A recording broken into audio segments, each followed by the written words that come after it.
আমার ক্ষুদ্র জ্ঞান অনুযায়ী বাংলাদেশের ইমাম সাহেবদের চাইতে ভালো অবস্থানে আছে অর্থনৈতিক ভাবে।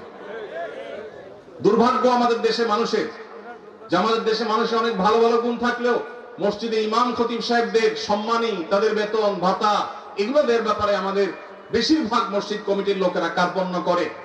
মনে করে ইমাম সাহেবের বেতন আবার 20-30 হাজার টাকা, এত টাকা দিয়ে উনি কি করবে? এই এলাকায় যে সমস্ত ইমাম সাহেবরা আছেন, আমি কি কাউকে দেখতে পারি কেউ আছেন ইমাম সাহেবরা? কোথায়? আপনার বেতন কত ভাই?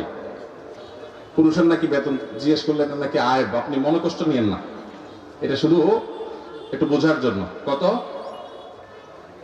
আপনি ইমাম, আপনি ইমাম, আপনার কত?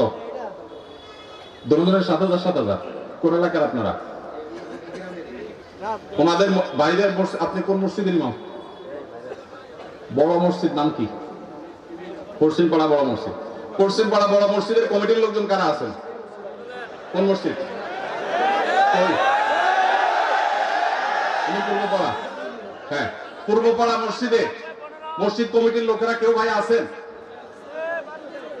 হাত তোলেন, হাত তোলেন, হাত তোলেন, নাহলে আশপাশের লোকজন বাইর করে দিবে কিন্তু। হাত তোলেন। আছে পূর্বপাড়া কেউ আছে? আছে? থাক, আমরা ওনাকে দেখাতে চাই না। আছে? পশ্চিম পাড়া আছেন? আছেন। আর ইমাম সাহেব নাই? কই কই ভাই ইমাম সাহেব, আপনি কোন পাড়ার? একটু দাঁড়ান, কষ্ট করে একটু দাঁড়ান। কোন গ্রামের ইমাম আপনি? হ্যাঁ, মনোহরপুর। আপনার বেতন কত ভাই? 5,500। এই মনোহরপুরের মসজিদ কমিটির কেউ আছেন? মুসল্লি কেউ আছেন কিনা অন্তত? যারা আছে হাত তোলেন তো। মুসল্লি কারা?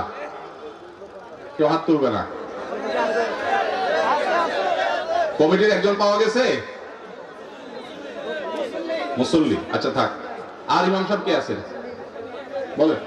আপনি ইমাম ভাই, আপনার বেতন কত?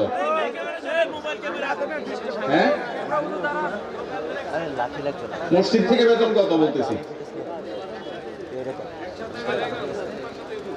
মসজিদ মাদ্রাসা দুই ডিউটি বেতন 11.5। তার মানে আমরা যদি 5.5 ধরি, তাহলে 5.5 মসজিদ থেকে বলা যায়। 5 ওয়াক্ত নামাজ পড়ান, ইমামতি করেন, 5 ওয়াক্ত নামাজ পড়ান, 5,500 জুমা সহ।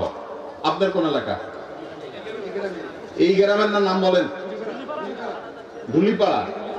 কই মাহফিলের আয়োজক কারা? সামনে আসেন না, সামনে আসেন। কই পোস্টার কই? নাম বলার আগে সামনে আসেন। নামই নেই, চালাকেরা। আচ্ছা, আর ইমাম সাহেব আছেন আর 1-2 জন? কই ভাই, কোন এলাকার? পাশের এলাকার। বেতন কত? হ্যাঁ, 8,000। কোন এলাকার? নোয়াগ্রাম। নোয়াগ্রামের ভাইরা নিশ্চয় আছেন। আমি আপনাদের শরম দিতে চাই না, আপনাদের কারো হাতও তুলতে চাই না। ইমাম সাহেবদের জবানবন্দি নিলাম।